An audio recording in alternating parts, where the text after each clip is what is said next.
So in science, one of the most common things that questions ask you to do is to do measurements. So for measurements, we actually need to know how to express the calculations that you have done. So the most common way to express and the most frequent way that questions ask you to express is in SI units. So SI units actually means the International Standards Unit. And for each of the different things you measure, there are different SI units. For example, you calculate length, the SI unit is actually meters, given by the symbol M. So if you do a calculation and you get the answer as 10 cm, but the question asks you to express your answer in SI units, you then actually have to convert your answer into meters. So in this case, it's 0.1 meters. So the same for mass. If you are asked to calculate the mass, you have to express it in kg, which is the SI unit if they ask you to. And for time, if they ask you for SI unit, it's in seconds. So if you get your answer in minutes, you have to change it to seconds. For temperature, unlike what many people think, temperature, the SI unit is actually not degrees Celsius, it's actually Kelvin. And you have to know how to convert the answer you get in degrees Celsius into Kelvin. The next thing you need to know is the prefixes for these units, because a lot of times instead of expressing a number in 0.004, for example, you want to express it in a whole number to make the number look simpler. So what they have done is they have added on top of the SI units, on top of the units, prefixes. So what prefixes means is, like, for example, centi. So this is a prefix, and you can add meter top, so you know it's centimeters. You can add a milli. So milli is a prefix. You can add on the back meters, then it's millimeters. And each of them actually have their own meanings. For example, centi actually means 1/100. So if you have 1 centimeter, 1 centimeter is actually equals to 0.01 meters. So for milli, actually 1/1000. So if you have 10 millimeters, it's actually 10 divided by 1000, which is 0.01 meters if you want it in SI units. So note that the SI unit is still in meters, and millimeter is not the SI unit, so you need to convert it if it's required of you. And one that you'll see very common is kilo. Kilo is of kilograms. So kilo is actually it means 1000. So if you see kilograms, that means it's 1000 of a gram. So if you want to express 1 kilogram, it's actually 1000 grams. Okay, now we will actually look at the tools of measurement. So what you use to actually measure. So for length, we actually have the meter and half meter rules. So these are the rulers that are 1 meter or half a meter long, as the name suggests. So the problem with this is, even though they can measure up to these lengths, the accuracy is actually up to only 1 millimeter. So if you want to get a measurement of less than 1 millimeter, for example, you want to, the questions ask you to find up to 1 decimal point of millimeters. For example, you need to get 38.2 millimeters. This is the degree of accuracy you need. Then the half meter rule is not sufficient, because they can only get up to 1 millimeters. So what you need in this case is what we call the vernier calipers.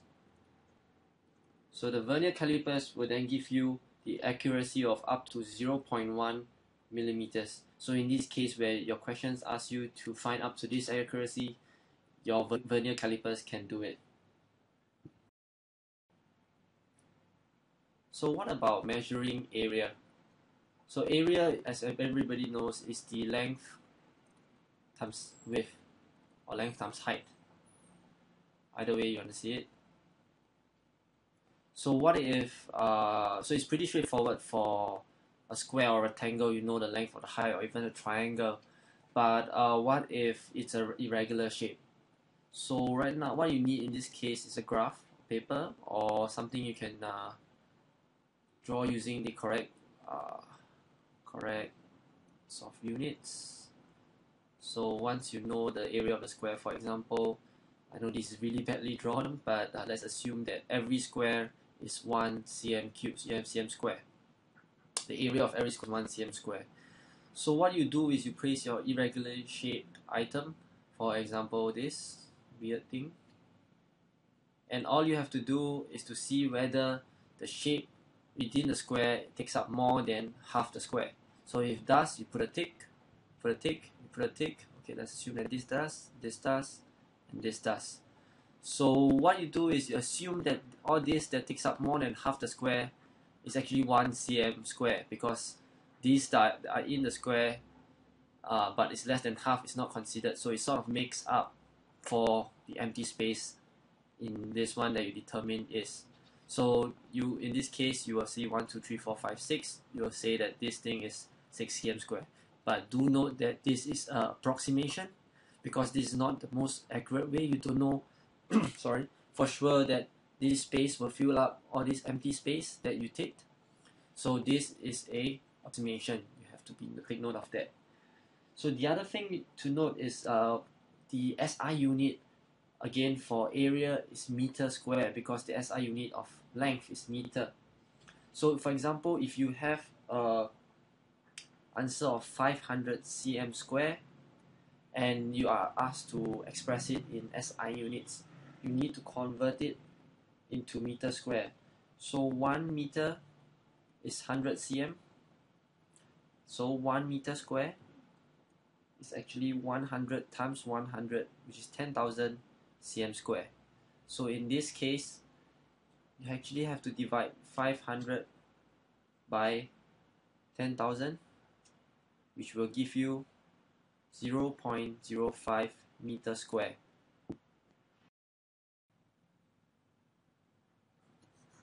Now let's look at volume. Let's move this.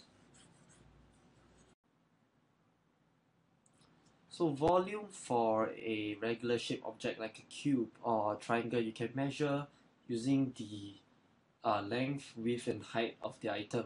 But what if you have a irregular shaped item, for example a stone that has a irregular shape in all three sides? So what you do is using a technique we call displacement technique. So what you need is a tool like a beaker, and then you fill the water up to the brim. So the reason why you fill up to the brim is because whatever additional volume that is being dropped inside, the water will flow out that equal amount of volume.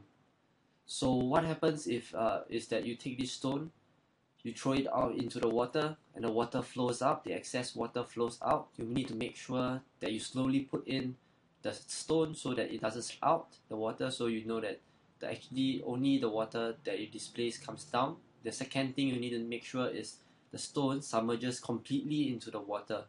So what water that you gather in the flask, you measure the volume of this, you can actually get the exact volume of the stone. This is the exact volume, and it's not approximate, because this is using an experiment to find out the volume rather than an approximation. So for mass, the tools that we'll be using to measure are the beam balance, and also the electronic balance. Okay, you have to take note that mass, unlike what, even though many people use it interchangeably, is not equals to weight. So you're going to learn this more in the future when you learn about gravity, and you will know that these two are actually not the same. When you measure time, what you use is actually the stopwatch. So a stopwatch can come in either digital or mechanical. So a digital stopwatch will give you accuracy of 0.01 second, which is better than a mechanical one that requires that only gives you up to 0.1 seconds accuracy. Lastly, for temperature, what you use to measure is the thermometer. So the thermometer comes in various forms, and they can be in a digital thermometer, a liquid crystal thermometer, or even a sort of laboratory thermometer, and these can come in either mercury or alcohol. Mercury or alcohol. The reason why water is not used and mercury and alcohol is used is because they have a boiling point that's high and a freezing point that's low. So when you make, for example, when you measure boiling water, the liquid inside the thermometer will not boil as well. This is why we need liquids that's more not that water cannot replace.